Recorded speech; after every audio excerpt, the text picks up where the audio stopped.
এই গরুগুলো বয়স আছে 8 বছর 10 বছর এরকম বয়স হবে। হ্যাঁ, কিন্তু 14 বছর যখন যে গরু বয়স হয়ে যাবে সে গরু বুড়ো হয়ে যাবে, বুড়ি হয়ে যাবে, সে গরু নিয়ে তারাও বা কি করবে? এ তো তখন উঠতে পারবে না, আমরাও বা রেখে বা কি করবো? অতদিন তো দুধও হবে না, খাওয়াতেও পারবো না। একটা গরুর পিছনে 200-400-500 টাকা করে ভুসি যায়, খড় যায়, লেবার যায়, ধরে 400-500 টাকা করে খরচা, কিন্তু আমরা কোথায় পাবো? এটা তো আমাদের খাওয়ানোর ক্ষমতা নেই। কালকে দানা আলা বলে গেছে ঘরে দানা নেই, দেখো অল্প গোটা মতো দানা আছে, ওই দিকটা দেখো দাদা, অল্প গোটা মতো দানা পড়ে আছে, কিন্তু কালকে থেকে যদি না দিতে পারি এরপরে দিতেই পারবো না, কিন্তু আমরা কোথায় পাবো? আপনার এই পাশেই বাজার, সেখানে কিন্তু কোনো লোকজন নেই না, আমাদের পাশে শাকসার হাটে কোনো গরু 2-4টে উঠেছে, কোনো লোকজন নেই, কিন্তু একটাও ব্যাপারী খরিদ্দার আসে না। আজকে আমাদের এই সময় গরু সব নিয়ে চলেও যায়, কিন্তু এবারে একটাও গরু কারোর বিক্রি হয়নি। কি করবো? শুভেন্দু অধিকারী যদি আমাদের যদি বাঁচায় তো বাঁচতে পারবো, না হলে আমাদের মরণ ছাড়া কোনো রাস্তা নেই। হ্যাঁ, তা 14 বছরের গরু রাখা সম্ভব? এই গরুগুলো আনা হয় বিহার থেকে, 1 বছরে বেশি দুধ দেয় না, তাহলে আমরা 14 বছর রাখবো কি করে? 14 বছর আমরা রাখবো কি করে এই গরুগুলো? অতদিন আমরা কি করে খাওয়াবো? নিজেরা খাবো না ওদের খাওয়াবো? এক একটা গম ভুসির দাম 1100 টাকা এক বস্তা, 2 বস্তা করে গম ভুসি যায় এত গরুর পেছনে, আমরা কোথায় পাবো? এবার দানা ভুসি আছে, খড় আছে, খড় হচ্ছে যে 2000 টাকা কামন, আবার গাদা দিয়ে লোক খরচা করে সেই সব খড়ের গাদা পড়ে রয়েছে, সে কি হবে আমাদের? আমরা তো আছি, আবার প্লাস আমার খাটালে 1-2 লোক আছে, দই করে খাওয়া দেয়, তাদের 15-20 টাকা করে মাইনে কোথাতে দেবো আমরা? সম্ভব কি? তাহলে এখন কি করুন বলে ভাবছেন? এখন সরকার কিছু করুক, আমাদের বাঁচার জন্য, নইলে আমাদের তো মরতে হবে, নয় মরতে হবে, নয় দেশ ছেড়ে পালাতে হবে, ঝাঁপ তো একটা করতে হবে। সরকার এসেছে 2 মাস টাইম দিতে পারতো, তো যে বাচ্চা ছাড় দেই সব গরু পরের বছর থেকে এরম আর হবে না, এরমটাই তো করতে পারতো। তারা যেহেতু বলছে যে গরু আমাদের মাথা হয়, হ্যাঁ ঠিক আছে, মাথা ঠিক আছে, তাহলে গরু তাহলে কোনোদিনই বেচো না, তাহলে ওরা নিয়ে যাক, আমাদের যে ঋণটা আছে দিয়ে যাক, নিয়ে যাবে, সমস্যা আমাদের, আমরা কিছু চাই না। গরু ওরা নিয়ে কোথায় কি করবে করুক, ওরা হচ্ছে যে যেখানে আমার কোনো আপত্তি নেই, কোথায় ওরা একটা জায়গাটা ওনাদের মাথা যেটা জায়গা করুক, আর আমাদের ঋণের বোঝা থেকে মুক্তি দিক। সরকার এই গরিব মানুষ, গরিব হিন্দুদের কথা একবারও ভাবলো না, একদম সোজাসুজি করে সোজাসুজি পেটে লাথি মারা, এটা কি ওনার উচিত হয়েছে? হ্যাঁ, উচিত হয়নি, আমার তো মন বলে উচিত হয়নি। আমরা তো ওনাকে নিয়ে এসেছি ভালোর জন্য, ভালো টাইম দিক, আমাদের 2 মাস টাইম দিলে আমরা এদের বিক্রি করে আমরা কিনতাম না গরু, আমরা অন্য কাজ করে খেতাম।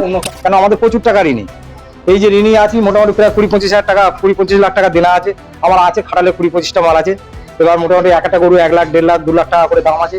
এই গরুটার দাম আছে 1.5 লাখ টাকা, এই গরুটার দাম আছে 1.5 লাখ, এই আছে 2 লাখ, একটা আছে 1,25,000, এই একটা আছে 1.5 লাখ টাকা। এরকম করে আমরা গরু এই কোরবানিতে বেচা কেনা করে মোটামুটি ঋণ মুক্ত হয়ে প্লাস হচ্ছে আমরা আবার নতুন করে গরু তুলে আমরা জীবনযাপন করি। কিন্তু মাননীয় মুখ্যমন্ত্রী যে এবারে যে উঠেই যে আমরা চেয়েছি তো সরকার পাল্টাক বা সরকার ভালোর জন্যই তো আমরা করলাম, কিন্তু মাননীয় মুখ্যমন্ত্রী উনি যদি এরকম করে তাহলে আমরা তো মারা পড়ে যাবো, গলায় দড়ি দেওয়া ছাড়া আমাদের কোনো রাস্তা থাকবে না। গরুগুলো কি খাবো, আমরা কি খাবো, বা আমাদের লেবার কর্মচারী আরো যারা কাজ করে তারা বা কি দেবো? এবার আমাদের ইন্টারেস্টে টাকা, কারো সুদে টাকা নিয়ে ব্যবসা করা, কারো সবাইকে দেওয়া, এবার ভুসির দোকানে 2 লাখ, 2.5 লাখ, 3 লাখ টাকা বাকি, প্রত্যেকে দেবো। এক্ষুনি কালকে চিঠি দিয়ে গেছে, 3 লাখ টাকা চিঠি দিয়ে গেছে। আমি বলেছি যদি গরু যদি বেচাকেনা করতে পারি 1 টাকা আমি দিতে পারবো না, তুমি যদি আমার যদি 20 এনে দাও, 20 খেয়ে দাও, তো তাতে আমি রাজি আছি, কিন্তু আমি দিতে পারবো না। যদি যাও একটা মোটামুটি আমাদের মাননীয় শুভেন্দু অধিকারীকে বলছি অন্তত আমাদের একটা রাস্তা অন্তত বার করে দিক, না গরুগুলো নিয়ে নিক, আমাদের একটা মূল্য অন্তত দিক, আমরা যাতে বাঁচতে পারি। হ্যাঁ, 2.5 লাখ টাকা ভুসির দোকানে 3 লাখ টাকা পাবে, 3.5 লাখ টাকা পাবে, হ্যাঁ আরো দোকানে পাবে, পাউডারের ঘরে এদের ওষুধ পালা লাগে, তাদের সব বাকি আছে, কি করে দেবো আমরা? এসব আমরা কোথাতে শোধ করবো? এই মানে জন খাইলে তো এসব তখন চলবে না, ওদের খাওয়াতে পারবো না, আমরা খেতে পারবো? হ্যাঁ, তাহলে আমরা চালাবো কি? সরকার একটা ব্যবস্থা করে দিই যারা আমরা ওদের মানে বাঁচাতে পারি, যাই সরকার দরকার পড়ে এদের কিনে নিক, ধান যেরকম কিনে নিচ্ছে এদের কিনে নিক, নিয়ে হচ্ছে যে এদের অন্য জায়গায় কি করবে করুক, আমরা বেচবো না গরু, আমাদের ঋণ থেকে মুক্তি, ঋণের একটা পরিমাণটা দিক, আমাদের এই ঋণ থেকে আমরা বাঁচি। আমরা 1-1.5 লাখ টাকা করে বেচি একটা গরু, হ্যাঁ গরু হিসেবে দাম হয়, আমরা একটা গরু 70-80 হাজার 90 হাজারে কিনছি, তাহলে আমরা সেই দামে তো আবার বেচে আমরা মানে ঋণটা থেকে মুক্তি পাই, আবার নতুন করে গরু তুলে আবার নতুন করে বছর শুরু হয়, তাই সে তো একদমই কিছুই হবে না, তাহলে আমরা কি করে বাঁচবো, কি খাবো? আমার ফ্যামিলি 6-7 জন আছে, আমাদের স্বামী টামি তো পাগল হয়ে যাবে, দেনা দায় নয় বাড়ি ছাড়তে হবে, নয় ওদের আত্মহত্যা করতে হবে, তখন এবারে আমরা আরো কি করবো? এই দায়টা কে নেবে? সরকার নেই, সরকার এসেছে ঠিক আছে, আমরা মানছি ভালো খুবই, কিন্তু কিছুদিন অন্তত 2 মাস পরে তো এই নিয়মটা চালু করতে পারতো, তাহলে কারোর কোনো ক্ষতি হতো না। শাকসারের হাট দীর্ঘদিনের হাট একদম পুরো বন্ধ শূন্য, যেখান থেকে লোক পাশ হতে পারে না, সেখান থেকে এখন হাহাকার করছে শাকসারে হাট। তাহলে মানুষ কি করে চলবে? মাছ বিক্রি এর উপরে আমাদের এই ঘোষপাড়ায় অর্ধেক লোক করে খায়। কত লোক কাজ করে খায়, কেউ হাঁড়ি মেজে, কেউ ভুসি গোবর ফেলে, কেউ হচ্ছে যে দই করে এইসব করে খায়, কেউ খড় দিয়ে, কেউ কাঠ দিয়ে। তাহলে তাদেরও চলবে কি করে আর আমাদের চলবে কি করে?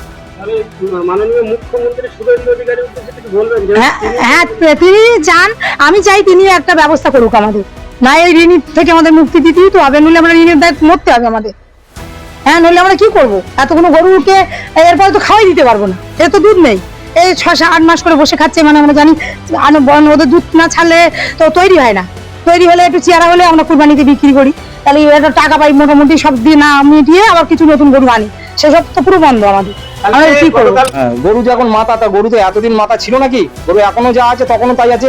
কিন্তু আমাদের তো হিন্দু মুসলমান কোনো তো দণ্ড নিয়ে বাঁধিনি, ভাই তোমরা মাথা বিক্রি করছো কেন, তোমাদের দুধ খাওয়া খাও না কেন, তা নিয়ে তো আমাদের কোনো কথা হয়নি যে তাই নিয়ে কথা হয়েছে বা তাই নিয়ে ঝগড়া অশান্তি হয়েছে আমাদের, তাও কোনোদিন তো না।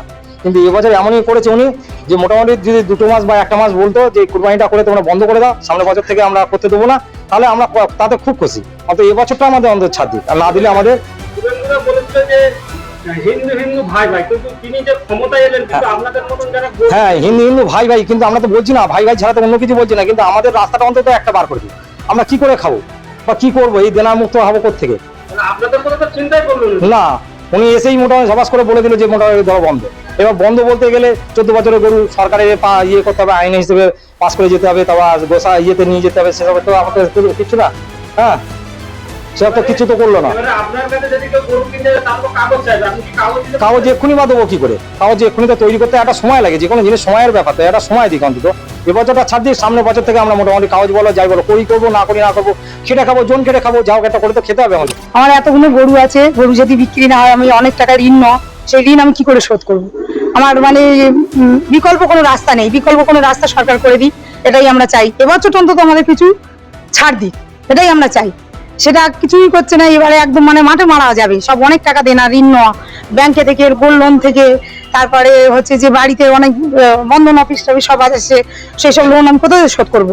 গরু না বিক্রি হলে না খেতে পারবো, না ওদের খাওয়াতে পারবো, সবই বন্ধ হয়ে যাবে আমার। সরকারের কাছে কি চান? সরকারের কাছে চাই এবছরটা অন্তত আমাদের রেয়াই দিই, ছাড় দিই। পরের বছর থেকে ওরা বন্ধ করে দিক আমাদের, তাহলে আপত্তি নেই। আমরা খেপে নিজেরা খাবো, গরুগুলো তো তখন থাকবে না, তাদের বিক্রি করে দিলে আমাদের ঋণগুলো থেকে মুক্তি পাবো, তাহলে আমরা যা খাটবো তাতে আমাদের সংসার দিব্য চলে যাবে।